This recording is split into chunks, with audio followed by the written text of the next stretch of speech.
Hey everyone, Serena here again with just a little tip that I hope you find helpful in your quest for wellness and in your aging journey.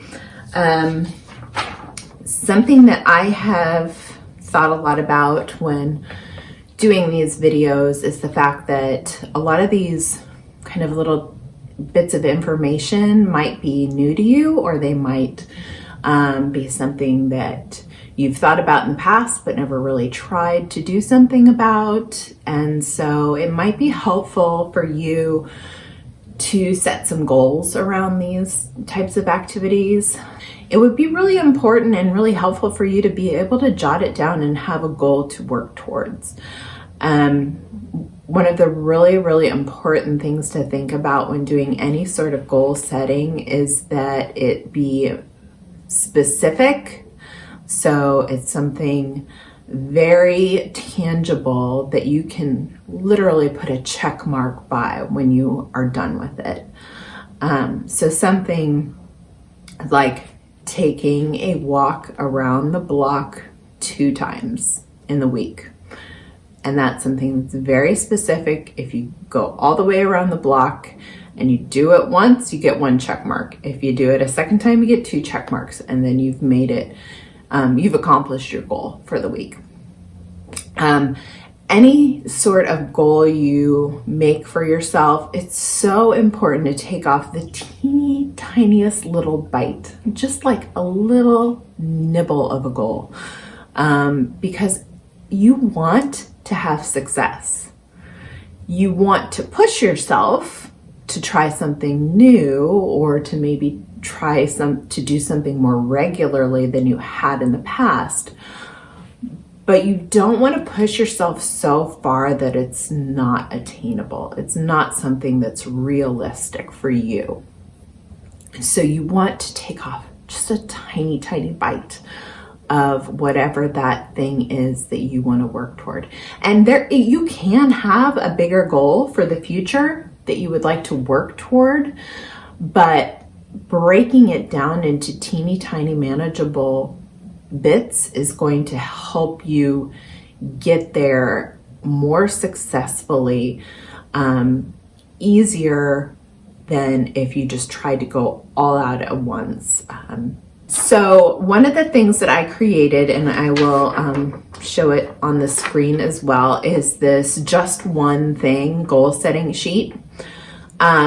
And I have the 3 different kind of wellness pillars on here: emotional, physical, and social. And then I really encourage you to pick just one area of those 3 different pillars to work on each week, and then one thing within that one area to work on. And then think about how that one thing that you do might impact you right now, and how it might impact you in the future, say 10, 20 years down the road. If you can, for instance, begin drinking more water, and you say, I want to drink 3 glasses of water at least 4 days this week. So that would be a physical wellness area. And that would be your one thing, drinking more water. And it would be specific because you would have 3 cups. And if you drank 3 cups, then you would get a check mark for a day. And if you did that for 4 days, then you'd achieve your goal. And then you think about how that will impact your life right now, maybe with better digestion, clearer skin, maybe less sinus discharge, those kinds of things. And then how that is going to carry through in the future with continuing on with those good impacts on your life with all of the things that I just mentioned. But then it could actually help you even further.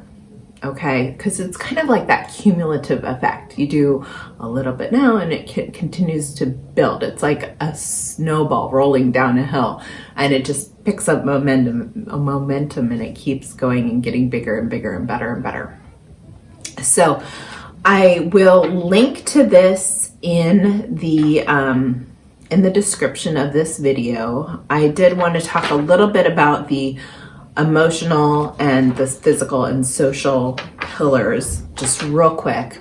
A lot of people will say that there's really 4 pillars of wellness, and there's different theories, and that's fine. None of them are wrong, but this is just the one that I've chosen to focus on.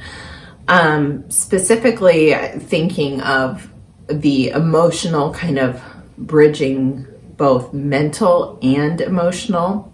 So it's kind of, subsuming those under emotional.